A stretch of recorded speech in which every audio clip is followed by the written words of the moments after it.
Welcome to the Highland League weekly panel discussion here on YouTube. Just a reminder, this panel is taken from the Highland League weekly full show, which is available on the Press and Journal website. You have to be a subscriber to watch the show in full, which includes highlights from 2 matches as well as a weekly feature. Luckily for you, we can offer you a subscription via our sports pack at the minute, which gives you 3 months of coverage for just £1. However, if the panel discussion is what you're after, then you've come to the right place. Buckie Thistle 0, Brechin City 2 then. A good result for the visitors? Sums it up quite well. Putting it lightly, I mean, they've had a right good start. Brechin, 8 games played, 22 points out of a possible 24, keeping a lot of clean sheets, and at the other end posing a threat. I mean, Saturday was probably a case in point, bar one moment really in the second half, which we'll come on to. I wouldn't say I ever really particularly fancied Buckie to score. They were never really able to have a sustained spell of pressure. I mean, they did have a territory, as Patrick Craig touched on, they did have territory in the first half without really testing Lenny Wilson, but once Brechin get in front, it can be quite hard to see where they're losing goals from and how teams are coming back. I mean, you look at their back four with Lewis Martin, Ewan Spark, Brad Mackay, Kevin McCarthy, and then Lenny Wilson in the goals. It's really, really solid platform, and then you go to the top end of the pitch, and I thought on Saturday as a 2, Dale Robertson and Ewan Loudon, didn't give Buckie's back four an easy time at all, and asked quite a lot of questions of them. And when you put all that together, it's clearly a winning combination. You mentioned the last thing you want to do is give Brechin a goal of a start, and I think that's pretty much what kind of happened. It's not one that perhaps the Buckie goalkeeper Mark Ridgers would enjoy seeing back. No, in fairness, it's probably not the best of passes back to him. I mean, Ryan Fife, he could maybe turn, or he could maybe put it out the park, or he could maybe hit a better pass, but I think Mark Ridgers, somebody of his quality, would still expect to produce a better clearing kick. And even I think, and I'm not somebody that's played at the level he's played at clearly, but I think even if you look at it again, is it one where he's maybe tried to do too much in terms of keeping it in play and getting it down the middle? Where could he maybe come onto it and just, even he kicks it out the park safety first? I don't know, but it was a poor kick, and Mark won't need anybody to tell him that. And then, in fairness to Brechin, Anthony McDonald showed composure, and Spencer Moreland's picked out a good finish. But as you said, in a game like, well, in any game, but especially in a game like that where it was in the main quite tight, you sort of gifting a goal away like that's not what you want to be doing. In the other goal, Lenny Wilson made a terrific save to keep out a free kick at 1-0 that was pivotal, perhaps in the build-up and also with the save itself. I mean, it's a big moment and a big momentum shifter in the contest, because I think Jack McIver, when he strikes it, must think he's scoring, because it's one of them, it's the old cliche way, but you say it's maybe too close to the goal, but Jack McIver catches it so well, and he's desperately unlucky. I mean, it's a tremendous save for Lenny. There's obviously more to the build-up to it. Buckie felt, and you heard Lewis McKinnon afterwards saying that he felt it should have been a red card, and I can understand where he's coming from. We get into this debate about a goal-scoring opportunity and legitimate attempts to play the ball, but I think I'm right in saying, if it's in the refereeing fraternity can correct me if I'm not, but I think I'm right in saying if it's outside the box, the legitimate attempt to play the ball stuff isn't valid. So on that basis, I think you probably end up coming down on, for me, on the side of Buckie in terms of it could be a red card for Ewan Spark, because I personally don't.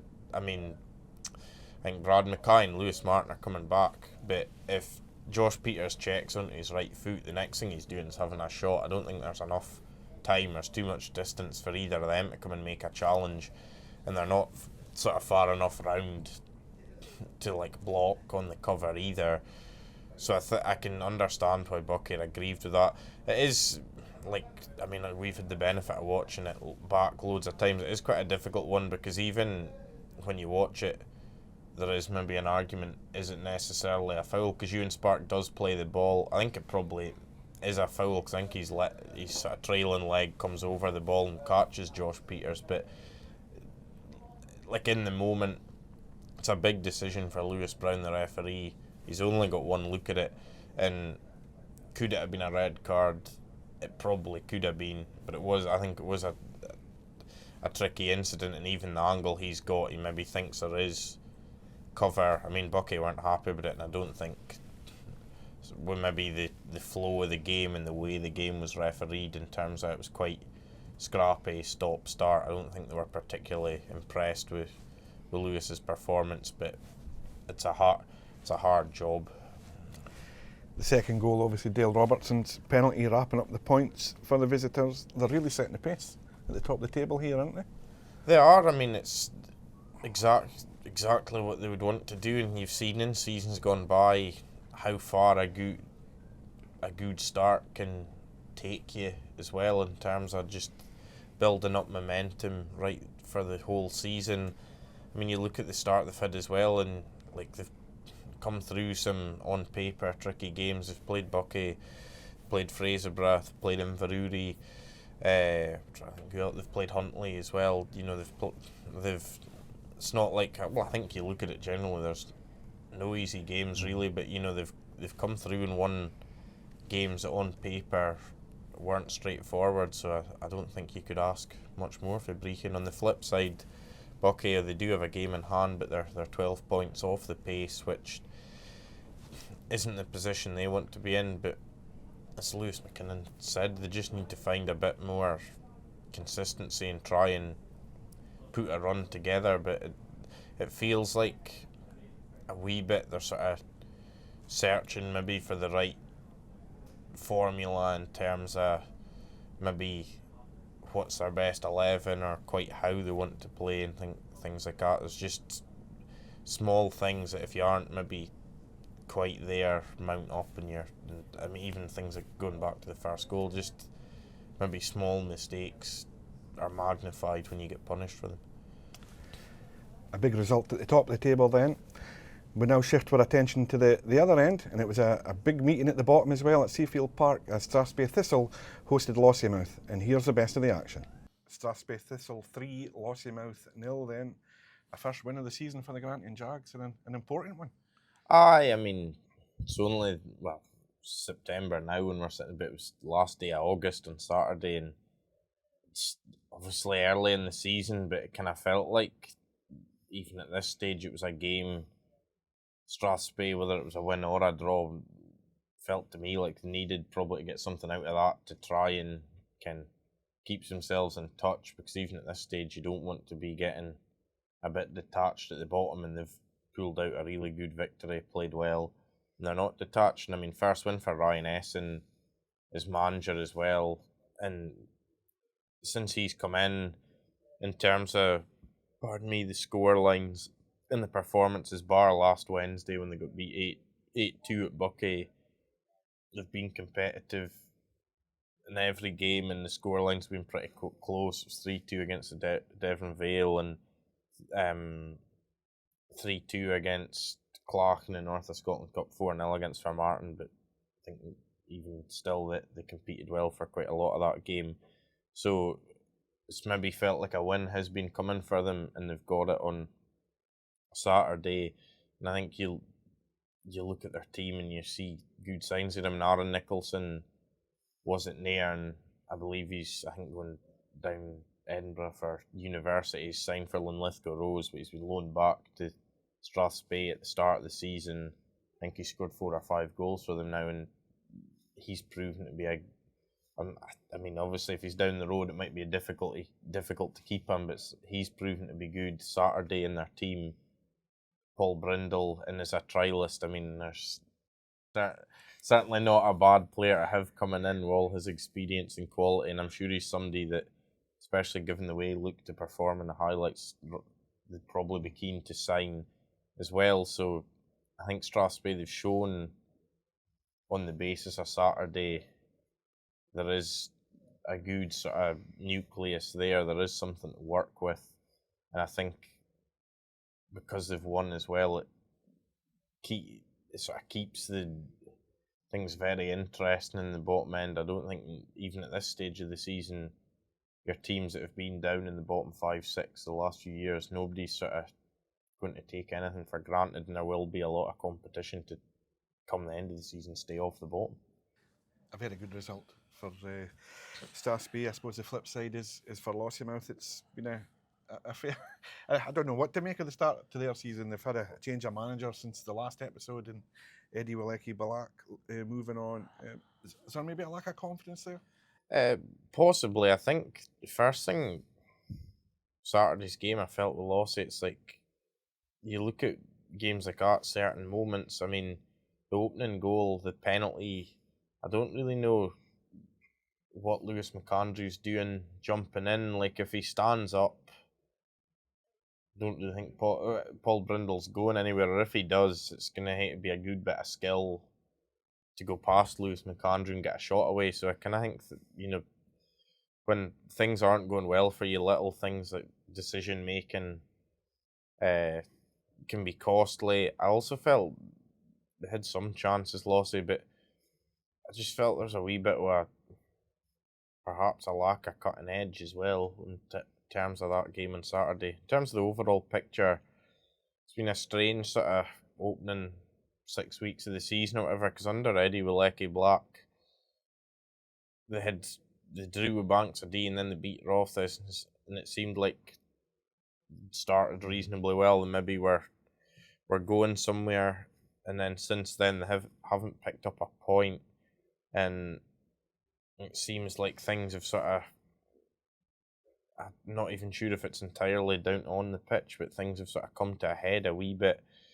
I believe Eddie's coaching badges had lapsed and there was a sort of wrangle about getting them reactivated, and he was keen to do it, but I think that was maybe, I don't know, that was perhaps the final straw. The club were like, oh, we'll just change. It seemed like, from what I've heard in the last couple of weeks, and Eddie himself said it when I spoke to him on Friday, that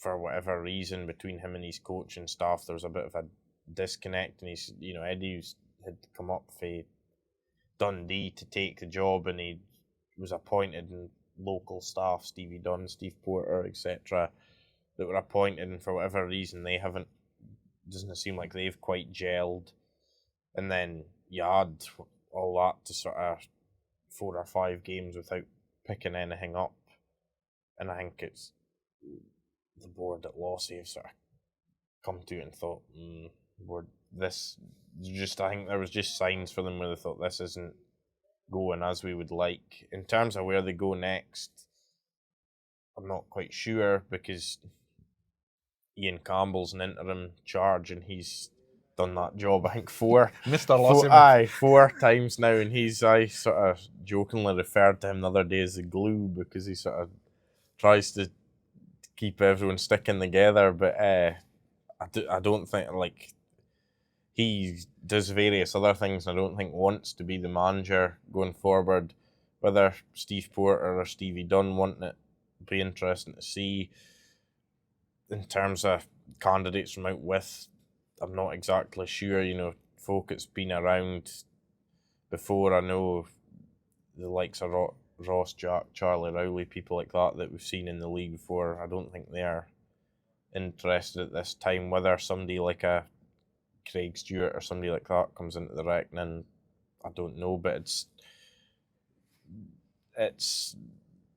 we'll wait and find out, really. But I think the next couple of weeks you'll probably have Ian and Steve Porter, Stevie Dunn, an interim charge, and they'd have probably been hoping for the bounce on Saturday, but they'll be looking certainly for to provide some stability and get things going in the right direction again. And even this week looks like a big week for them. They play Forest on Wednesday, North of Scotland Cup quarter final, and then Saturday they're away to Keith. And I mean, Keith have had, well, come to the result of the weekend, but they've had a decent last week or so. But that's traditionally been a game where in recent seasons there's never been a great deal between the teams, so it's probably one where if you're Lossie, you'll be looking to take something out of that. So whether they can manage it, we'll see.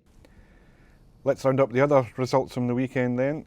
Brora Rangers 3, Inverurie Locos 0. There's a contentious moment in this one, I think, to be fair, but we'll come to that in a second. It's 7 wins out of 8 now for Brora. James Wallace having put Stephen Mackay's side ahead early before the big moment came with Jordan McRae's quickly taken free kick.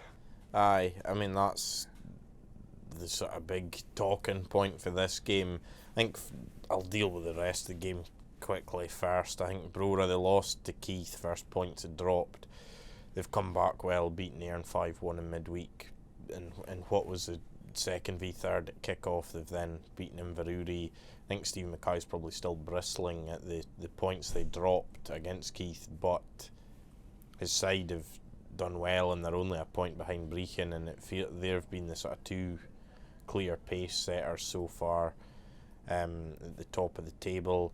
Dean Donaldson, from an Inverurie perspective, said his team, I saw them last Wednesday against Turriff and I thought they were excellent first half particularly, but he said on Saturday they just weren't at it all over the pitch. However, he didn't feel referee David Alexander helped their cause. I mean, the incident, which we should be able to show you on screen, Brora's second goal, there's a foul, Jay Halliday gets booked, I believe, it's a free kick. Zach Ellis, Inverurie goalkeeper, setting up his wall. Jordan McRae asks David Alexander, can I take this quickly? He says yes, doesn't blow his whistle. Jordan McRae, in fairness to him, puts it right in the top corner. And from a Brora perspective, great bit of quick thinking, an opportunist goal, and you'd be delighted, switched on play for Jordan, and he stuck it away. But from an Inverurie perspective, I can see why they're annoyed. I was casting around the IFAB rules or laws of the game this morning and trying to find definitively, and it's this thing about referees' discretion and within the spirit of the game and everything. It doesn't definitively say he needs to blow the whistle, but what it did say in relation to free kicks is the whistle is required to restart play when appropriate distance is required by the defending team.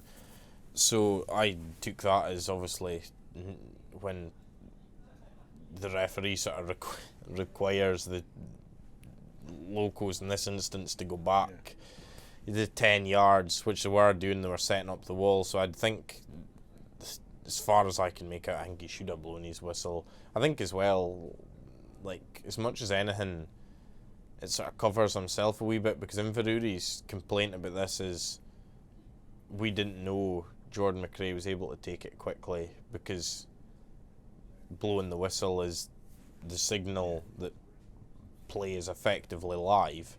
So they'd no way of telling, and it's the sort of thing, and it's probably a lot of the time players like Jordan McRae, but it's the sort of thing you see fairly often where teams will try and take a quick free kick and referees pull it back. But on this occasion that hasn't happened, and there's been no signal to Inverurie. So I do think they're very hard done by, and I think if David Alexander blows his whistle and Jordan McRae just runs up and hits it, Inverurie probably still wouldn't have been happy, but at least if you're the referee in that situation, you can sort of turn around and go, the whistle was blown, I was happy for it to be taken quickly. But in this instance, I do have sympathy for Inverurie, because how were they to know effectively? And it was in this sort of position 25 yards out where goalkeeper's entitled to set up a wall, so it's a strange situation. And even beyond that, Dean Donaldson was, I think, a bit puzzled by Jay Halliday sending off. He was booked before the second goal, and then he was booked again second half for handball which stopped a Brora counter-attack. I think he was last man and the player was going to go through on goal and it hit Jay Halday's arm.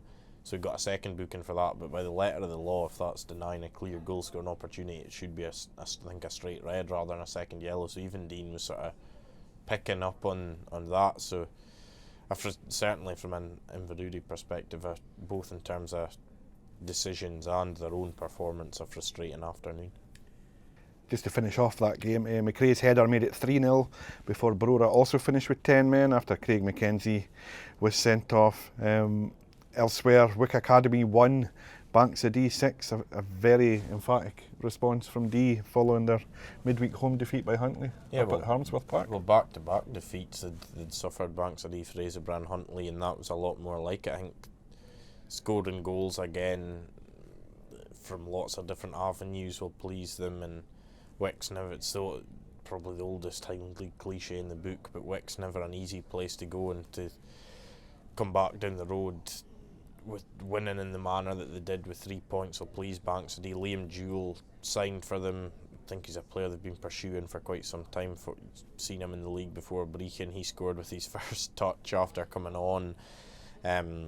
So the ideal start for him in terms of bedding in, and exactly what Banks of D were looking for as well. For Wick, it's funny, like Gary Manson said after the game, it's like if you just look at the score you'll think it's a batter, and he said he didn't feel that was the case in terms of their attacking play. He said there was a couple of things in terms of how they felt they could get at Banks of D. He said they didn't quite do it maybe well enough, and I think Kyle Henderson, who scored playing through the middle, was a few times just missed time in his run when he could have been through on goal and things. He felt from an attacking sense Wick actually asked some questions, but defensively at the minute too easy for teams to score goals against them, and they've had a week where they conceded 4 against Brechin, 7 against Clark, 6 against Banks of D, and Gary said on Saturday it just felt like every time the ball came in the box they were going to have a problem. But they're not a very tall team, and again when you speak about player recruitment, it's not like he can necessarily just go out and get players who will change that. He's working within a sort of limited pool in terms of the local area, and players who are good enough for the level, but also players who are willing to do the travelling. So it's not an easy fix for Gary in that sense. To recap that one then, Ian Vigors and Andy Hunter both scoring with headers to have the visitors 2-0 up at half time before Jewell's first touch made it 3. Kyle Henderson pulled a goal back for Wick. However, a brace of free kicks from Lachie McLeod and Mark Gilmore made it 4 and 5 before McLeod then added a 6th. I believe both the free kicks were Gilmore actually. Sorry. It's alright, we'll move on. Forest Mechanics 1, Nairn County 1. Both sides feeling they could have won this one? Yeah, it was just a game with a lot of big moments and what might have been a wee bit. Like Forest started well, Matt Jameson hit a crossbar, and Gaden Cruikshank had a good chance. Nairn, Andrew Gregg then wins a penalty, Ben Barron scores, Scott Lyle had a really good chance that he passed up to make it 2-0, and then Forest at the second half hit the crossbar again, did a goal. I've seen this in Forest's highlights, a very, very tight offside as well, a goal ruled out, and Stephen McDonald said you're sort of thinking, is it going to be one of those days? But Sean Sutherland scored a really good equaliser to get them some in. The flip side, Nairn as well, it's like Ross Tokley felt with 11 men on the pitch they might have been able to see it out, but Jack Walker's sent off with 25 minutes to go, and this is quite a second yellow card, quite a contentious one as well. We'll hopefully be able to show you actually on screen also, but Jack Walker has clearly played the ball, but I think he's also, and he sort of follow through, caught Matt Jameson a wee bit, but it's maybe change in how the game's played or refereed, because I think even 5 years ago, 10 years ago, you'd probably not even a foul, maybe never mind a second yellow. I still think it's probably the more I've looked at it, I think it's maybe is harsh on like Jack Walker in terms of he has played the ball first, clearly, and I don't think there is actually any intent to get the player. It's just he's come in, played the ball, Matt Jameson's come in to block, and there's a collision. So I'm not sure there's too much Jack Walker can actually do, because if he backs out of the challenge, his manager be screaming at him, Ken, that's a ball as a centre half, you've got to go and win. So I do think he's maybe been a bit hard done by there, but again, it's referees make the decisions. They've got one look at it, and on that occasion Greg Suter deemed it worthy of a second yellow.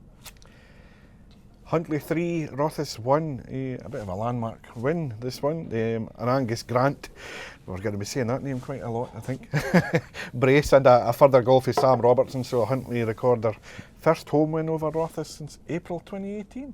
That's quite a long time. That's the man that covered that game for us. That's quite a good start he's dug up there. I mean, you mentioned Angus Grant, probably the in-form player of the last week in Highland League football. Hat-trick against Banks AD, double against Rothes, up to 8 goals for the season, and he is a player who's shown, maybe not necessarily consistently over a whole season, but he's shown lots of flashes of what he can do, and he's scored goals at Huntly, and even you go further back when he was at Turriff and things, and he is a very good player. And Sam Robertson's probably quite a good foil actually for him, in terms of he maybe brings a bit more physicality and allows Angus quite good in terms of his hold up and link up as well, but he's a bit more diminutive, shall we say, than Sam Robertson.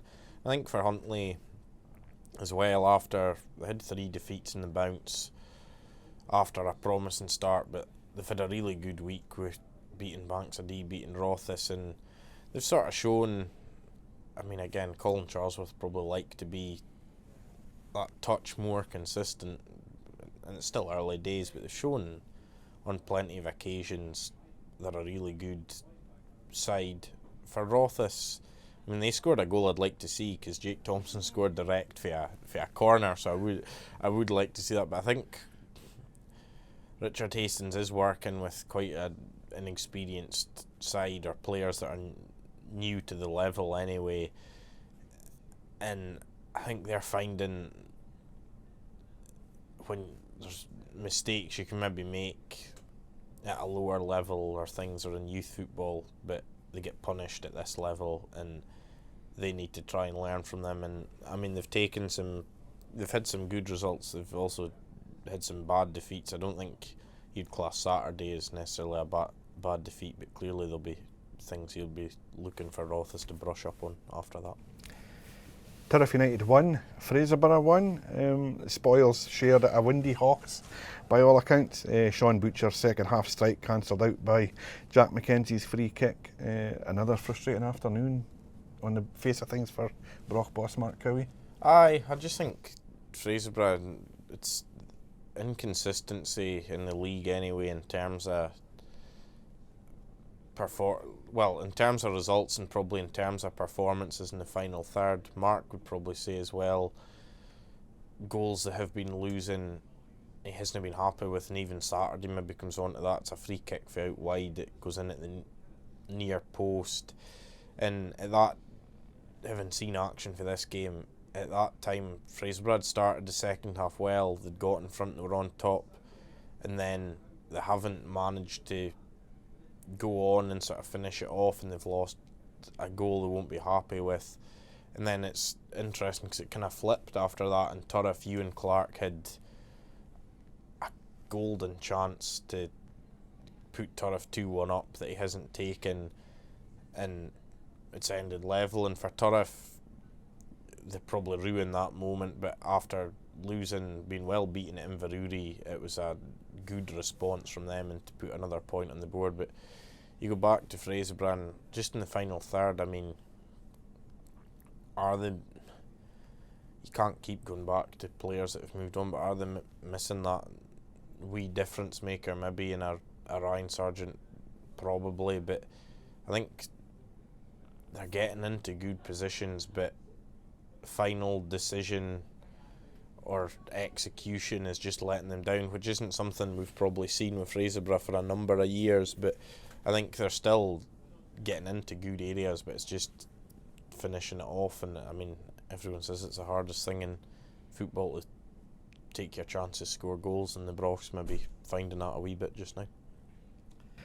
North Lodge Park then, for Martin United 4, Keith 1. An interesting one here. I mean, that's for Martin up to 7th now after 3 wins on a spin, but they had to do it the hard way. Keith were 1-0 up at the break thanks to Liam Duncan's goal, but a strong second half showing from the home side. Scott Adams, Graham Roger, Tyler Makita and a Johnny Crawford penalty completing a very good comeback. Game of two halves a wee bit, because Craig Ewan, I think, was pleased to go in leading at half time, pleased with the first half showing, but maybe in that sort of situation you'd like to carry it on in the second half, or you'd like to be further in front perhaps, I don't know. But for Martin then have sort of taken over a wee bit in the second half, and it's in all 3 wins in a row in the league, and in all competitions it's 4 on the trot. And after that sort of sticky patch they had, they seem to now be ticking along nicely, and they've made another addition to their squad as well, with Ross Clark coming in on loan for Dundee. So Stuart Anderson will be hoping he's somebody that can give them another good option, and when they have had players missing with injury and things, they would hope somebody that can come in and contribute as he's sort of learning the game. The last one then, and a surprising one actually, well, not in terms of the result, but just in what it means for the table. Devon Vale 1, Clachnacudden 3, Clach up to 3rd. Well, I mean, it's probably been after 8 games or more, it's probably been a few years since Clach have been sitting 3rd in the table. They're unbeaten in 5 in all competitions, won their last 4, and they're just in a very good place. Connor Gethins, is the work he's done to his squad in the summer looks to be paying dividends. I mean, it's still early days, and they'll want to try and carry it on, but they've got that mixture of goals, carry a threat, whether it's Connor Bunce, Jack Davison, Lewis McKenzie, Scott Davidson, James Anderson, Troy Cooper, whoever. They've got that threat, and then Josh Meekins, Joe Mallon, Harry Nicholson, players like that. They've got good defenders as well, so it all looks good really for Clach at the moment. I think in terms of the game on Saturday, I'm talking about those players' defence, I think Joe Mallon's probably played his part. I think Devon Vale had a good chance with Ben Hermiston at 0-0 that's saved. I think Jack Mitchell had another good opening, and I did feel before the game that was one that probably could be quite tight. And I think from a Vale perspective, I think Gary Wood's comments afterwards, he was far from sort of downcast about it, but maybe when the big moments come along, Vale needed to find a way to take them. But as we've seen over countless seasons, finding a way past Joe Mallon's never the easiest of tasks. Just to wrap that one up then, Connor Bunce had opened the scoring early in the second half from 25 yards. Jack Davison made it 2-0 11 minutes from time before Josh Meekins got in the act when he made it 3. Harry Noble's late penalty, the consolation for Gary Wood's side. 8 games in to the season for the Vale. How do you see their campaign shaping up? I think on what I've seen so far, I think they're better than last season. Where they'll be come the end of the season in terms of the table, I'm still probably undecided. It's probably hard to say. I think in terms of a look at their side, and I think Gary Wood, where he's done well is in his recruitment, particularly I think in the forward areas with Hermiston especially, but even Adam Reid as well. I think they have added well in terms of the final third, and I think in most of the games they've played, even games where they've lost, they've probably carried more threat than last season, in my opinion. Defensively, probably still looking for the right formula, maybe to be a bit harder to score against. But I think there's been, in terms of the points they've put on the board so far and the way they've started the season, I think there's been positive signs. And it's been said before, but it was never, Devon Vale the last few years have been down towards the bottom, and it's been tough for them, so it was never going to be an instant turnaround. But I do think the signs are good for them at the moment. Let's have a look at how those weekend results shape the Highland League table then.